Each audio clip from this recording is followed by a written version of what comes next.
William Trent was born sometime between 1653 and 1666 in Scotland. By 1693, Trent had immigrated with his brother James to the British colonies in America. William first settled in Philadelphia, where he became a very successful and wealthy merchant, trading with Great Britain and the English colonies on the mainland and in the West Indies. At one time, he owned an interest in over 40 ships, exporting such products as tobacco, flour, and furs, while importing wine, rum, molasses, and dry goods. He also imported indentured servants from the British Isle and bought and sold enslaved Africans to fellow Philadelphians. Trent became one of the wealthiest men in Philadelphia. In 1714, he purchased 1,000 acres at the Falls of the Delaware in the colony of New Jersey and established several mills on his plantation along the Assunpink Creek, producing flour, lumber, and cloth, increasing his wealth. In 1719, he built a large, elegant brick home at the Falls of the Delaware. This home is still standing in the center of the state capital, Trenton, New Jersey. In 1721, Trent moved to his New Jersey plantation with his second wife, Mary Coddington, their young son William, and 11 enslaved people: Yaffe, Joan, Bob, Dick, Nanny, Tom, Julius, Bosun, Harry, Pedro, and Cupid. Trent died unexpectedly on Christmas Day, 1724, and left no written will. The division of the estate between his second wife, Mary Coddington Trent, and his oldest son from his first marriage, James Trent, was contested in court. An inventory of the estate was completed in April 1726, but the court case was not settled until 1728. During that period, between 1724 and 1728, we believe the three women of Trent's household remained in the house: the widow Mary Coddington Trent, Joan, an enslaved woman, and Nanny, an enslaved girl likely between 9 and 14 years old. We believe Joan was probably the household cook, and Nanny likely took care of Trent's young son, William, and served as Mary's maid. Unfortunately, we know nothing else about these two individuals, but we can imagine what they might have been thinking, feeling, and talking about. We take you now to 1726. Mrs. Trent is in her chambers upstairs visiting with friends and sharing her anxieties about what could happen to her if the court case rules against her and in favor of her stepson James. Perhaps Joan and Nanny would have had the time and privacy to contemplate their own uncertain futures.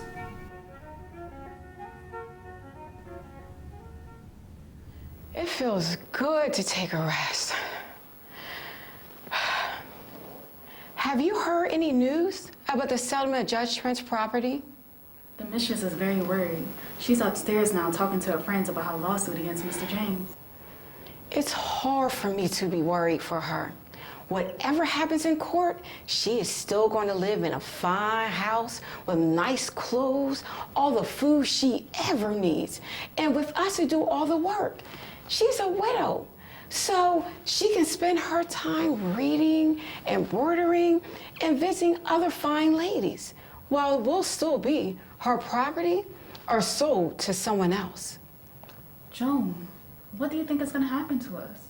Well, there are so many possibilities, some better than others, but whatever happens, we will still be owned by someone. Some of the men could stay at work in the mills or in the land where Mr. James maintains the plantation, or they could be sold along with the other properties. They could be sold to someone else in another community, or even being given to one of Judge's debtors far away from here. But what about us? You, Yaf, the boys, and me? All of us who have been working in this house for the family. Yaf has been noticed by several of Trent's business associates. Since he can read and write, he could be helpful to them, as well as making a good impression to the visitors. What about the boys? Bob, taking little Tom? I think they are likely to be sold. James doesn't have a big household to run, and I hear that there are a lot of debts to be paid. And the boys, especially Tom, aren't old or strong enough yet to do hard work in mills or fields. Joan, I'm afraid what's gonna happen to us. This is the only home I know, and you're the only mother I've ever known. I don't want to be sent far away from the people I love.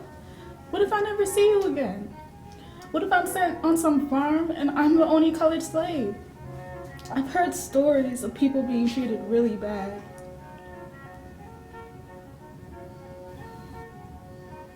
Because history's records have not left any information about the relationship among the people listed on Trent's inventory, we don't know if Joan is Nanny's mother, if they are sisters, or if they are not biologically related at all.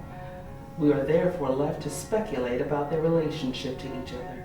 Perhaps they were mother or daughter, by birth or by circumstance and choice. Perhaps they were sisters. Perhaps Joan was married to one of the men working in Trent's mills. Maybe Harry, who worked in the big house. Perhaps Nanny's sister to one of the boys. Perhaps one of us was the mother of Tom, the child. We can imagine how these relationships might have affected what Joan and Nanny felt about the possible outcomes of the determination of Judge Trent's estate, what they hoped would happen so they could stay together, and what feelings they would experience if separated.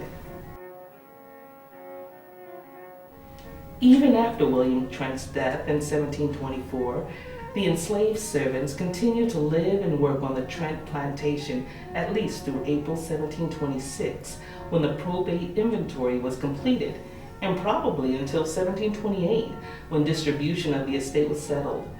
During that time, there was no certainty about their future.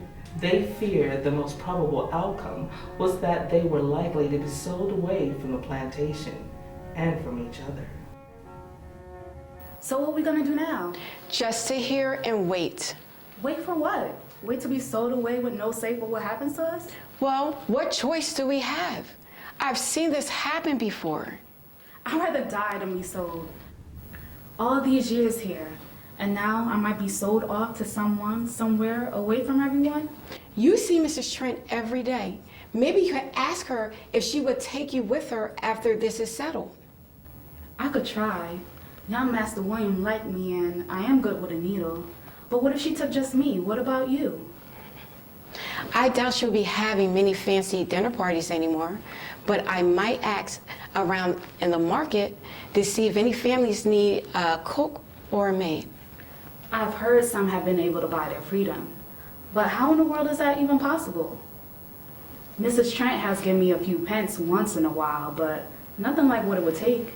I have sold some of what we grow in the garden patch that Mr. Trent let us use, but it would take years to save enough. So what's left for us? Facing death would be easier than this. I've thought about trying to escape. In the market, I heard about some who had tried, but most have been caught and then punished, sometimes even sold away. Most have been caught, but some have gotten away? Don't know for sure, but it seems like some have. Then I'm going to try. Many enslaved people attempted to take their freedom through escape. It was difficult, dangerous, and uncertain, but the many runaway advertisements published in colonial newspapers are a testament to the passion for freedom and the willingness to take the risk. Once running away became a serious consideration for Joan and Nanny, there were many things they had to consider for their safety and success. If we want to run away, we need to have a good plan. Where would be the best time? What do we need to take with us? Where should we go? Who might help hide us? Mrs. Trent gives me some time to myself after church on Sundays, but she always expects me to help put Master William to bed and help her undress. Nighttime would be best once the house is quiet and the mistress asleep. It's winter time now, and the nights are long. But it's so cold. We might freeze. Wear both your dresses and pairs of stockings. That way you'll stay warm and you won't have to carry as much. Will you be able to bake extra bread and still some ham? Yes, and a sharp knife. That will be useful too, in case someone threatens us. Are we going to have to sleep outside in the cold?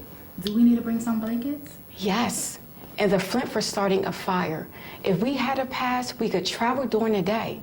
I usually have one when I go to the market, but Mrs. Trent always takes it when I get back. But where could we go? People out here know us. And for sure, Mr. James would put out a hue and cry out for us as soon as he finds out we're gone. Maybe we should wait until he's down in Philadelphia on business. Hopefully, we'll be far away by the time the word gets to him. Do you know anyone in Philadelphia who would help us? I've heard some Quaker folks are set against holding us as slaves. That's true, and maybe you wouldn't be recognized. You've grown up so much. But Mr. Trent always brags on my cooking, and some of his friends might know me by sight. So I'm not sure about heading to Philadelphia, and it's a long way. I heard there are Quakers just across the river. Maybe we should head over there. If we get to the ferry, we could hide in it, or maybe Boston could take us across. He handles boats for Mr. James sometimes. But can we trust him? If he was found to have helped us, he could be beaten or worse. I'm not sure he'll be willing to take that risk. Joan and Nanny had a lot to plan for if they really attempted to run away. As carefully as they planned, they might still not gain their freedom. But if they did, other challenges lay ahead.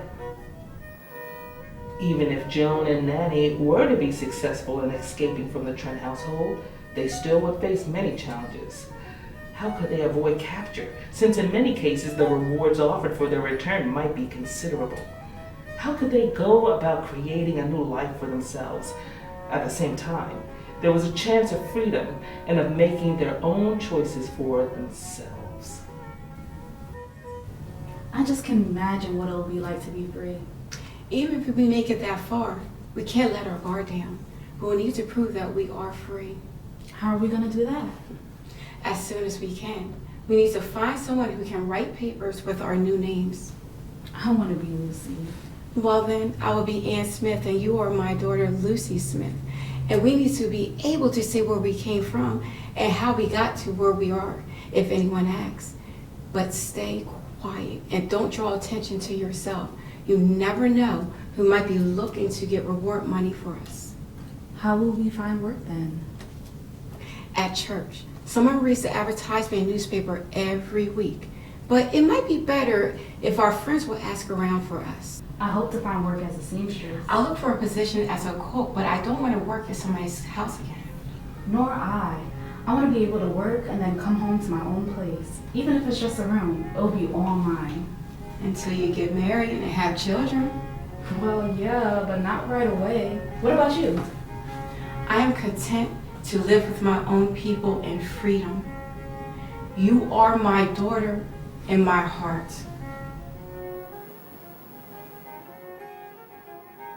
While we don't know the actual feelings and thoughts, actions and experiences of Joan and Nanny, what we have portrayed here is drawn from documents of the time.